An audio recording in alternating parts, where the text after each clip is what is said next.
असणारे सर्वच या गावातील सर्व ज्येष्ठ ज्ञानाने वय श्रेष्ठ असलेले या गावातील सर्व ज्येष्ठ मंडळी सर्वांचेच प्रथमतः मी आभार मानतो आणि माझ्या भाषणाला सुरुवात करतो. भाषणाचा विषय असा आहे की शिवचरित्र सुद्धा आलं पाहिजे आणि आई बापाचं सुद्धा आलं पाहिजे. शिवचरित्र काय म्हणतोय मी, शिवचरित्र यायचं असेल तर माझा पहिला प्रश्न आहे नीट लक्ष देऊन ऐका. प्रथमतः तरुण पिढी पुढे बसा. आज ज्यांची गरज आहे, जे आजूबाजूला फिरतायत बाहेरचे बडबड करतायत दिदीच्या मागचे, सर्वांनी पुढे येऊन बसायचे. म्हणजे तरुण पिढी साठी हे सर्व चालू. तरुण पिढी जर पाहिजे असेल तर काय होईल, त्याच्यामुळे तरुण पिढीसाठी पहिला प्रश्न आहे माझा, शिवबा कोणाला म्हणायचं? कोणाला म्हणायचं शिवबा? सांगा मला, कोणाला म्हणायचं शिवबा? कोणाला म्हणायचं शिवबा? उत्तर द्या ना. तुमच्यामुळे आज मी इथे उभा आहे ना, तर तुम्हीच मला उत्तर द्या. काय शिवबा कोणाला म्हणायचं सांगा? कोणाला म्हणायचं शिवबा? उत्तर द्या. कोणाला म्हणायचं शिवबा? 350 वर्षापूर्वी जिजाऊच्या पोटी जन्माला आलेले निरागस बाळ म्हणजे शिवबा. मोगलांच्या अत्याचाराचा कर्तन काळ म्हणजे शिवबा. एकीकडे संयमाचा लाट म्हणजे शिवबा. सरसरत्या रक्ताची लाट म्हणजे शिवबा. माणुसकी बोलण्याचे माप म्हणजे शिवबा.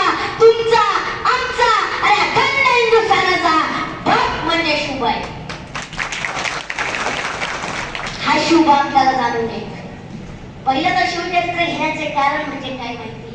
शिवचरित्र ऐकलं की आपल्या अंगात रक्त आहे ना, सळसळत असतं आणि आपलं दिवसभर चालायचे. त्यासाठी रक्त कसं सळसळ पाहिजे. एकदा दोनदा माझे व्याख्यान झाले, त्यावेळेस असं शाळेत व्याख्यान झाले, त्यावेळेस सर म्हणे असे मुलांना असे पिटून उठले पाहिजे. पिटून म्हणलं पिटीतच आता पिटून उठले पाहिजे. आता जरी मी माळकरी असतो, देवाच्या दारात पण नक्की एक उदाहरण देऊ. अंडा माहिती सर्वांना, अंडा जर बाहेरून फुटलं त्याचं ऑमलेट बनतं आणि अंडे जर आतून फुटलं ना तर ते एक नवं जीवाला जन्म देत असतं. मग तुम्ही आतून फुटा, आतून तुमच्या मनात त्या शब्द अंतःकरणात जाऊ द्या. अंतःकरणात गेल्याशिवाय तुमच्यात परिवर्तन होणार नाही. नुसतं बाहेरून ऐकलं म्हणजे नाही महाराज तुमचं व्याख्यान ऐकलं बा आता नुसतं पिटून. शिवाजी महाराज म्हणतात नुसतं पावलाव चालायचं. दुसऱ्या दिवशी विचारलं की काय सांगितलं महाराजांनी?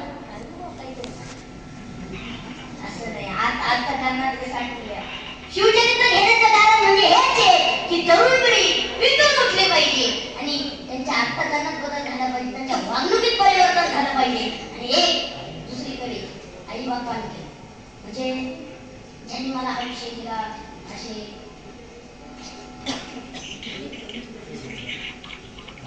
त्यांनी मला हा विषय दिला की आई बापांबद्दल बोला. कारण कसं आहे, आई बापांबद्दल बोलायचं झालं तर आई बापांना कुठेतरी अडगळीचं रूप आले. आई बापांना सांभाळत नाही. आई बाप म्हणजे कोण? शिवचरित्र आणि आई बापांचा काय संबंध आहे तुम्हाला लवकरच कळलं. तर ऐका काय झालं. जिजामाता म्हणजे शहाजी राजे एक मोठे युद्ध जिंकून आले होते. त्यावेळेस शहाजी राजांना वाटलं आम्ही एवढं मोठे युद्ध जिंकून आलोय. या काळात एक प्रथा होती, एखादा राजा जर युद्ध जिंकून आला तर त्याची जी राणी होती, त्याची जी पत्नी होती, औक्षण करण्यासाठी दरवाजा उभे असायचे. त्यांना वाटलं आता आम्ही एवढं मोठं यश प्राप्त करून आलोय, एवढं मोठं युद्ध जिंकून आलोय, आमच्या औक्षणासाठी जिजामाता पुढे असतील आमचं औक्षण करण्यासाठी. आत गेले, पाहिलं दरवाजा कोणीच नाही, दरवाजा कोणीच नाही. त्यावेळेस त्यांना वाटतं आजारी असतात, झोपेला असतात, त्यांना माहित नसेल, वार्ता मिळाली नसेल. त्यावेळेस शहाजीराजे आत गेले. शहाजीराजे विचारले मला माझी युद्धाची वार्ता मिळाली नाही का, निरोप आला नाही का? आम्ही एवढं मोठं युद्ध जिंकून आलोय, एवढं मोठं यश प्राप्त करून आलोय आम्ही. ते म्हणजे या यशाचं काय काम? जर दुःखी असेल तर या यशाचं काय काम? ते म्हणजे आम्ही एवढं मोठं युद्ध जिंकलोय, तुम्हाला आनंद व्हायला पाहिजे. आमचा आनंद कधी होईल? ज्यावेळेस स्वराज्य तुम्ही निर्माण करा, स्वतःचं राज्य तुम्ही निर्माण कराल आणि त्या राज्याचे तुम्ही राजे व्हाल. ते म्हणजे आम्ही हे करू शकत नाही. त्यावेळेस जिजामाता म्हणाल्या की माझा पुत्र येणारा तो असा पुत्र घडवेल की तो स्वतः स्वराज्य निर्माण जी प्रत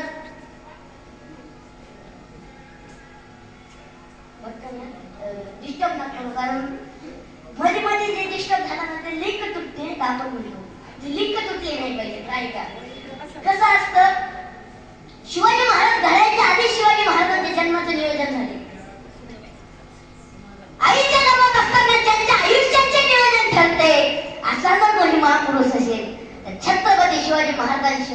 दुसरे नाव घेता येणार नाही. जन्माला यायच्या आधीच ठरलं जन्माला येऊन काय करायचंय. असंच जन्माला यायच्या आधीच काय झालं की डोहाळे लागले. जिजामातांना डोहाळे लागले. डोहाळे कसे पाहिजे, काही डोहाळे होते. त्यांना डोहाळे विचारले, ते काय म्हणतात, रणांगणात तलवार घेऊन घोड्यापासून घोडेस्वार होऊन आम्हाला युद्ध लढायचंय. काय डोहाळे, सह्याद्रीच्या कडेच्या पारातून घोडा पळवायचा आहे, घोडा रणातून उतरायचा आहे, खूप पळवायचा आहे घोडा. असे डोहाळे जिजामाताला लागले होते. म्हणजे रणांगणात युद्ध खेळायचंय, सह्याद्रीच्या कडेच्या पारातून घोडा पळवायचा आहे. काय डोहाळे महाराज, हे डोहाळे जिजामातांना लागले. म्हणून शिवाजी महाराज आज असे आई बापाची जी पुण्याई असते ते मुलांकडे, म्हणजे आपण म्हणतो ना की आई बाप जसं असेल, म्हणजे एखादा मुलगा आपण म्हणतो हा असा बोलतोय तर ते माझ्याविषयी घ्या, मला एखादा म्हणतो तू जीव करतात का, म्हणजे वागणूक आई बापाची जी वागणूक असते तेच मुलांमध्ये येत असते. जिजामाताची वागणूक तशीच होती. शिवाजी महाराजांचा जन्म झाला, भीमगिरी होणार होता, पण एक दिवस पुढे सरकला. राजमाता जिजाऊ शिवनेरीवर गेल्या तिथे शिवाजी महाराजांचे जन्म झाले. 19 फेब्रुवारी 1630 असा शुभ मुहूर्तावर. तसं पाहिलं तर शुभ मुहूर्त नव्हता, शिवाजी महाराज जन्माला आले म्हणून तो शुभ मुहूर्त आहे. आधी शुभ मुहूर्त नव्हता, आता शुभ मुहूर्त आहे. का तर शिवाजी महाराज त्या तारखेला जन्माला आले. शिवाजी महाराज जन्माला आले, त्यांचं नाव ठेवण्यात आलं शिवनेरी किल्ला म्हणजे शिवाजी महाराज. शिवाजी नाव ठेवण्यात आलं. शिवाजी महाराजांचं नाव कधीतरी तुम्ही उलट करून पहा, काय होतं सांगा. शिवाजी, जो व्यक्ती आयुष्यभर दिवाशी खेळला त्याचे नाव शिवाजी. कळतंय ना, जो व्यक्ती आयुष्यभर जीवाशी खेळला त्याचे नाव शिवाजी. आयुष्यभर जीवाशी खेळलो का बरं, स्वराज्य निर्माण करायचंय, स्वतःचं राज्य निर्माण करायचंय. बाबा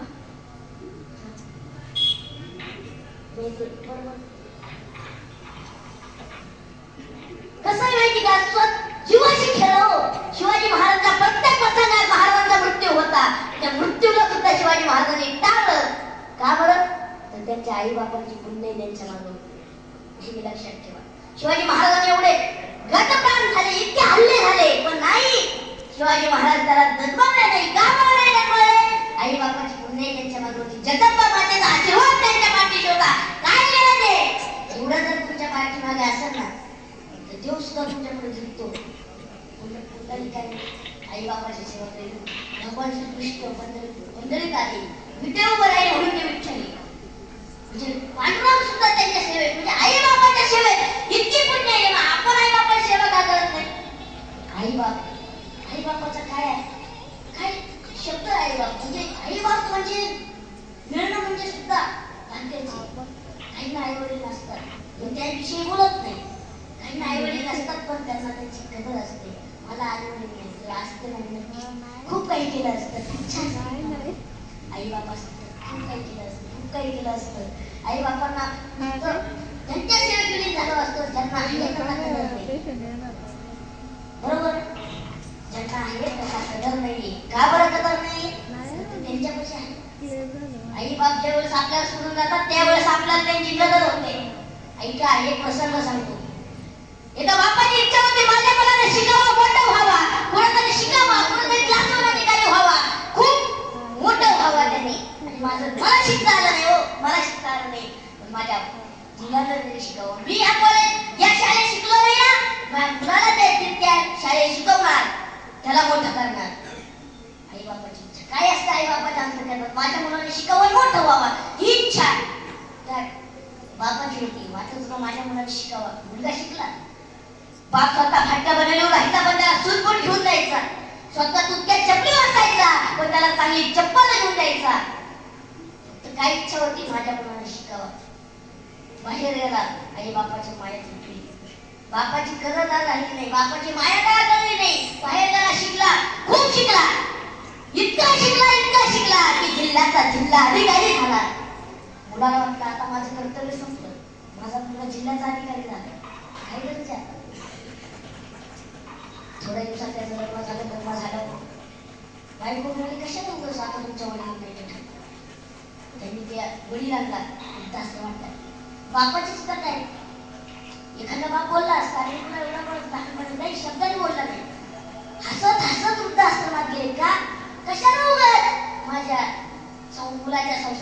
काळजी करायची. चला आपण राहू वृद्धाश्रमात. येईन माझा मुलगा आठवड्यातून महिन्यातून येईन मला भेटायला. मला माहिती आहे माझ्या मुलावर माझा विश्वास आहे. माझा मुलगा असं करणार नाही. येईन एक ना एक दिवस येणार माझा मुलगा. 1 वर्ष 2 वर्ष मुलाचा पत्ता बापाचा वाटतं काय येईन आज येईन उद्या येईन. बस 5 वर्ष झाली. वडिलांचा अंत करत शेवटच्या क्षण वडिलांचा जवळ येत चालला होता. आता त्यांना काय वाटलं शेवटच्या क्षण जवळ आलाय माझ्या मुलाचा चेहरा पाहून तरी मला एकदम कंठात टाकीत आला. जे वृद्धाश्रमाच्या कर्मचारी होते त्या कर्मचारी कशी गेले बाप गेले म्हणाले वडील गेले आणि म्हणाले काय काय म्हणाले ते म्हणाले माझा शेवटचा क्षण जवळ येत चाललाय. मला असं वाटते माझ्या मुलाचा चेहरा मला एकदा तरी पाहावा. मला तेवढीच एक इच्छा आहे. ती इच्छा म्हणजे पूर्ण करण्याचा त्यांना त्या कर्मचाऱ्याचा कंठ गाठून आला. त्यावेळेस अतिशय हळहळ त्या वृद्धाश्रमाच्या कर्मचाऱ्याला तो पटकन पळत गेला. त्या जिल्हाधिकाऱ्याच्या पोराला फोन लावला. म्हणजे तुमच्या वडिलांच्या शेवटच्या क्षणावर येत चाललाय. त्याची इच्छा तुम्ही एक दिवस तुम्ही त्याला भेटता यावं. कधी येशाल? म्हणजे पाहतो. मुलाचे शब्द मी काय मुलाचे शब्द पाहतो उद्या येतो वेळ भेटला तर. म्हणजे बापासाठी सुद्धा वेळ नाही. इतके आपण कामात व्यस्त झाले का? मुलाला कर्मचारी धावत धावत वडिलांपाशी गेले. म्हणा तुमचा मुलगा उद्या येतोय. बापाच्या अंगातून लहरी आनंदाच्या लहरी प्रगट होत्या. कधी माझा मुलगा येईल, कधी माझा मुलगा येईल, कधी आजची रात्र जाईल, कधी उद्याचा दिवस उगेल, कधी माझा मुलगा येईल. 8 9 10 11 12 1 2 वाजले मुलाचा पत्ता नाही. सकाळपासून बाबा दरवाजात उभे. कधी येईल माझा मुलगा, कधी येईल माझा मुलगा. वास एकच इच्छा होती माझ्या मुलाच्या हा पाहिजे मला वास करणार नाही. तेवढ्यात वृद्धाश्रमाच्या पुढे एक गाडी उभी राहिली. त्या गाडीमध्ये जिल्हाधिकाऱ्याचा ड्रायव्हर उतरला. ड्रायव्हर दादा चिठ्ठी होती ती चिठ्ठी ओढली. ते चिठ्ठी तू लिहिलं. ते लिहिलेलं वाचलं. ते वाचत्या क्षणी ते जमिनीवर कोसळले. सर्व कर्मचारी धावत धावत आले. त्यांनी ती चिठ्ठी हातात पाहिली. त्या चिठ्ठीत असं लिहिलं होतं. एका बाप सुद्धा त्या चिठ्ठी पाहिल्यानंतर कोसळला. म्हणजे काय लिहिलं असं त्या चिठ्ठीत काय लिहिलं असं त्या चिठ्ठीत असं लिहिलं होतं की माझ्या वडिलांचा जर अंत्यविधी झाला असेल, माझ्या वडील जर मृत्युमुखी पडले असतील तर त्यांचा अंत्यविधी करून टाका. अंत्यविधीचे 1100 रुपये या ड्रायव्हर सोबत पाठवले. काही इच्छा होती का बापाची? काही इच्छा होती माझ्या मुलाने एव्हा मला भेटून जावं. पुढं तरी काहीतरी होईल. माझ्या मुलाने शेवटचा क्षण येतोय. मला जमत नाही. काही एक इच्छा होती फक्त पाहायचं होतं मुलाला. डोळे उघडून पाहायचं होतं. हे सुद्धा आपल्याला पूर्ण करता आलं नाही. एक कविता लिहिली होती. कविता मी काय अरे बाप काढला घराबाहेर दारात करते आई पण. अरे बाप काढला घराबाहेर दारात करते आई पण. आणि बायको पुढे म्हणतो तुझ्यासाठी काही पण, तुझ्यासाठी काही पण. अरे आठव लहानपणी आई तुला शेतात न्यायची. तुला भूक लागली तेव्हा तू काय काय रडायचा. तुझं दूध संपलं तिथं रक्त सुद्धा ओढायचा. अरे रक्त मी पोचला नाही का? त्या रक्ताची ठेव तरी जाण. आता एक कर त्या दारातल्या माईला घरात आण. तू गोड गोड खा पण त्या माईला शिळी भाकर तरी वाढ. शिळी भाकर वाढायला तुझी बायको आली तर तिला घराबाहेर काढ. मी सांगतो ती जाणारच नाही. गेली तर तू माझ्याकडे ये. असं कोण म्हणतात? कोण म्हणते? कवी म्हणतात. कवी म्हणतात. एक कवी म्हणतात. काय म्हणतात की बाप काढला घराबाहेर दारात म्हणते आई पण. काय इच्छा होती बाप काढला घराबाहेर. अहो आई बापानं कविता बनवायची गरज आहे का? पण आज जी परिस्थिती येते म्हणजे काय येते तर आजची तरुण पिढी बापात चालली. आई बापाची वाटणी केली आहे. वाटणी ह्या वाटत्या बाप ह्या वाटत्या आई. 2 भावांची वाटणी केली. तू आई सांभाळली बाप सांभाळतो. तू आई सांभाळली बाप सांभाळतो. काय तुम्ही तुमच्या घरात देवघर असेल कुठंतरी देवघर असतं. एक वेळेस तुम्ही ते देवघर बांधू नका. पण आई बापांसाठी एक सेपरेट खोली बांधा. तेवढंच एक आपण बायकोसाठी काही नाही केलं तरी बायको आपल्यावर रात्रीची काही ना काही झालं का दात खाते. फक्त आई बापांना ना एकदा फक्त येताना जाताना म्हणा काय बाबा जातो बघा. एवढंच शब्द आई जातो बघा. आल्यानंतर चांगला स्वयंपाक करून बास. एवढे जरी 2-3 शब्द तुम्ही आई बापांसाठी बोलले ना येताना जाताना ऑफिसला जाताना किंवा येताना कधीतरी दिवसातून एवढे 2 शब्द जरी तुम्ही बोलले ना, ऐका, एवढे 2 शब्द जरी तुम्ही बोलले ना, ते आई बापांसाठी तेवढंच. माझा जीवनाचं सार्थक झालं. माझा मुलगा असा म्हणजे आई बापांच्या इच्छा सुद्धा आपण पूर्ण करू शकत नाही. शिवाजी महाराजांनी तेच केलं, आई बापांच्या इच्छा पूर्ण केल्या. आजची तरुण पिढी कुठे आहे, त्या काळातले शिवाजी महाराज कुठे, याचा विचार करा. शिवाजी महाराजांच्या आईची इच्छा पूर्ण केली. स्वराज्य करायचंय, स्वराज्य निर्माण करायचं. अवघ्या 16 वर्ष, 10वीचं वर्ष म्हणतो आपण त्याला, 16 वर्ष. आता मध्ये काय निघलं होतं 16 वर्ष धोक्याचं, काय धोक्याचं. शिवाजी महाराजांनी 16व्या वर्षी स्वराज्याची शपथ घेतली. ज्ञानेश्वर महाराजांनी ज्ञानेश्वरी 16व्या वर्षात केली. 16 वर्ष का बरं होतं, प्रगतीचं वय आहे. म्हणजे शासनानं सुद्धा 16व्या वर्षात 10वीला बोर्ड दिलाय. का बरं, तर हे प्रगतीचं वय. 10वी म्हणजे प्रगतीचं वय. 16वं वर्ष म्हणजे जे वर्ष आहे, 16वं वर्ष आपण म्हणतो ते प्रगतीचं आहे. कारण ज्ञानेश्वर महाराजांनी ज्ञानेश्वरी याच काळात केली, ह्याच वयात केली. शिवाजी महाराजांनी शपथ सुद्धा याच्यातच घेतली, ह्याच वयात घेतली स्वराज्याची शपथ. ज्ञानेश्वर महाराजांनी 16 वर्षात केली. आपल्या मोठ्या मुलाला जर विचार ना, आई पाठवून गेला, ते सुद्धा त्याला सांगते किती रात करून दिली बरबाद. आई बापांना वेगळं केलं. एक कविता आहे, वेगळी राहिली मुलं, वेगळी राहिली मुलं, वेगळी राहिली मुलं, दोघांची वाट नाही. बाप पळसात माया गोठ्याची धनी, बाप पळसात माया गोठ्याची धनी. बापाला परसावर ठेवून बसवलं आणि आईला गोठ्यात बसवलं.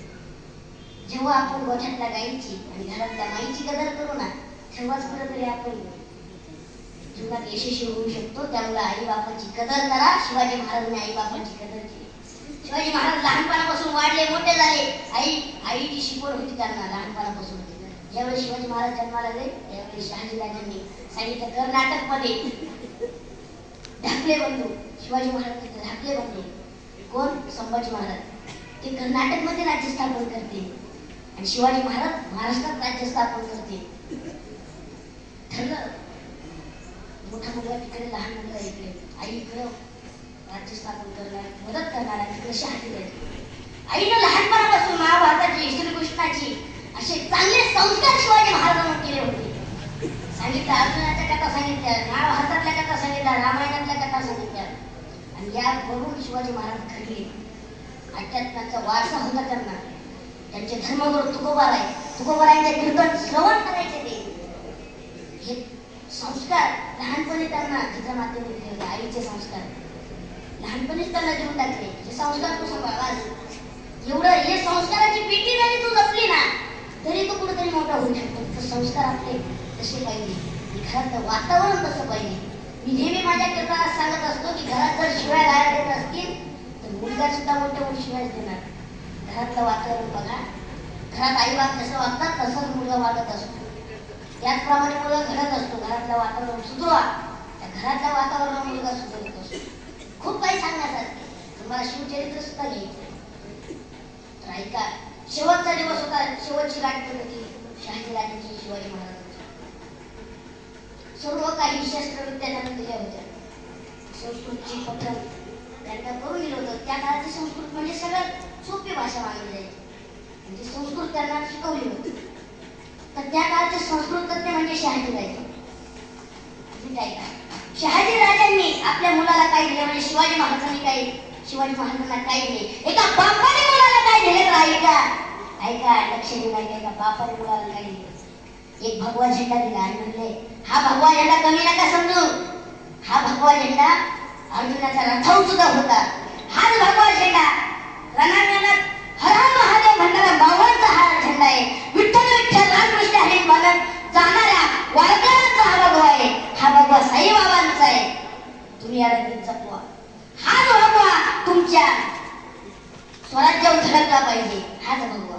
आपण म्हणतो आला आला आला भगवा वादळ आलं, बरोबर ना? गेलं कुठं होतं? 100 वर्षापूर्वी शिवाजी महाराजांनी जे भगवाला चालू केलं ना, ते आता सुद्धा चालू आहे. ते कुठंच गेलं नव्हतं. त्याच्यामुळे मीठ लक्ष देऊन ऐका. अजून काय दिले का बापाने एका मुलाला? ऐका. एक संस्कृत म्हणजे राजमुद्रा दिली. त्या काळचे संस्कृत तज्ञ होते शहाजी राजे. काय ती राजमुद्रा? पती पत्याला ठेव वरिष्ठ विष्णू वंदिता शहा सुनो शिवशेषा मुद्रा भद्राय राजते. ही ती राजमुद्रा आहे. काय ते राजमुद्रेचा अर्थ? प्रतिपदेच्या चंद्राच्या कलेप्रमाणे तुमचं राज्य वाढत जाईल आणि एक दिवस ते जगाला वंदनीय होईल.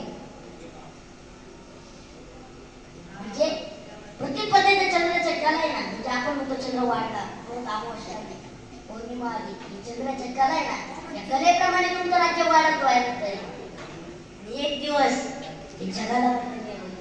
ही ती राजमुद्रा आहे. बापाचा आशीर्वाद जर पाठीशी असला ना तर माणूस काही करू शकतो. जीवनात यश प्राप्त करायचं असेल तर आई वडिलांचा आशीर्वाद फार महत्वाचा आहे. आणि जर तसा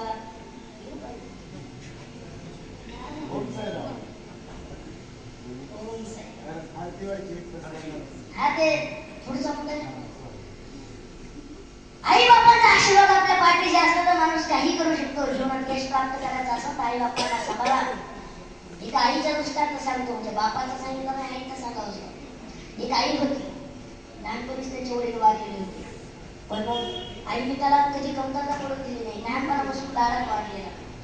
नेहमी वर्गात नंबर आणायला होते. काय झालं की त्याच्या आईला एक डोळा नव्हता. त्या आईला एक डोळा नव्हता. तर मुलाला काय वाटायचं, माझ्या आई जर माझ्या शाळेत आली तर माझे मित्र म्हणतील होते तुझ्या आई एक डोळा आहे, भीती वाटते. तो लहानपण आई काय झालं की एखादा पुरस्कार त्याला भेटला असता, आई म्हणायची मला येऊ दे, मला काही नाही होणार, मला येऊ दे, मला येऊ दे, मला येऊ देस तू. नाही, मुलगा म्हणायचा नाही, आई तुला सांगते ना असं असं होईल. त्यांनी खूप काही कारण सांगायचं, आई तू नको येऊ, बस नको येऊ. आई तू जर आली ना तर मी तुझ्याशी कधीच बोलणार नाही. मोठा होता मुलगा, कॉलेजचा होता, चांगला ज्ञानी होता, अभ्यास होता, अनुभवी होता.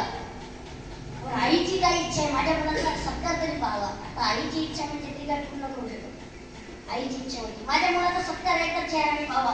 हार घालताना त्याला मोठ्या मान्यवरांच्या हस्ते त्याचा हार घालण्याचा कार्यक्रम, त्याचा सन्मान करायचा आहे, सन्मान एका डोळ्याने पाहायचा आहे. आईला जरी त्यांनी थांबवलं असेल पण आईचा अंत काय नाही, आईचा अंत करणं कोणीच थांबू शकत नाही.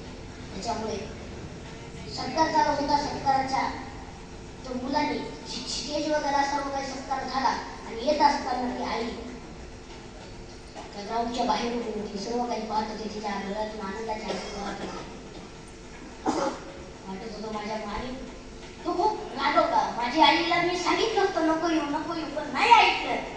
तो मुलगा तिथून पुढं कधी आईला भेटलाच नाही. तो गेला, मोठा झाला, शिकला, पुढं गेला, पुढं शहरात गेला, पुढं वाढला. आईला सुद्धा माहित नाही. आई लय सापडायचा प्रयत्न केला. ते काय झालं, ती जिल्हा शाळेत गेली. तिला विचारलं माझ्या मुलाने पुढे ऍडमिशन घेतलं. मग पुढं टप्प्याटप्प्याने ती पुण्यापर्यंत गेली. पुण्यातल्या ते एका कारखान्यात एका मोठ्या कंपनीत तो कामाला होता. त्या कंपनीतून त्याचा ऍड्रेस भेटला आणि ती आई सापडत त्या मुलाला पुढे त्याच्या घरात कशी ऍड्रेस म्हणतो आपण त्याला पत्त्यापाशी गेली. पत्तापाशी गेल्यानंतर ते मोठी बेल वाजवली. तेवढं ते कार बाहेर आली, म्हणजे त्या मुलाची पत्ती बाहेर आली. तर ती आल्याबरोबर मुलाने काही ऐकलंच नाही. ते म्हणले एक आजी आली असं तसं. मुला म्हणला आईला एक डोळा नव्हता का त्या आजीला, तेवढंच बोलायला सोडून दिलं. म्हणजे बोलला नाही, चेहरा सुद्धा पाहून दिला नाही. आई परत गावाकडे आली. आईने आपल्या हातात तिथे पत्र होतं ते लिहिलं आणि एका जिथं आपण जाणार आहे तिथे ठेवून दिलं. तर मुलाला म्हटलं आपण गावाकडे कधी गेलोच नाही, आईपासून आपण लवकरच लांब गेलो. एकदा आईला पाहून जावा, आईला भेटून जावा. मुलगा आला, गावात आला. गावाची परिस्थिती अतिशय इशीपासून आज घुसला की त्याच्या सर्वांनी जयकार केला. पण काही जे होते त्यांना माहिती होतं असं जी मागची ज्यांची परिस्थिती होती त्यांची सगळ्यांना माहिती होती. त्यांचे चेहरा उदासच होता. म्हणजे मुलावर थोडे रागवलेच होते, कारण काय एवढा राग. फक्त आई तिला आली, त्यांनी डायरेक्ट आईशी बोलायचं सोडून दिलं. एवढा राग त्यांनी काहीच नाही सांगितलं. त्याच्या घरापाशी गेला, पाहिलं घर असं तुला झालेलं, गरमट लागलं, धूळ बसलेली त्या घरावर धूळ बसलेली.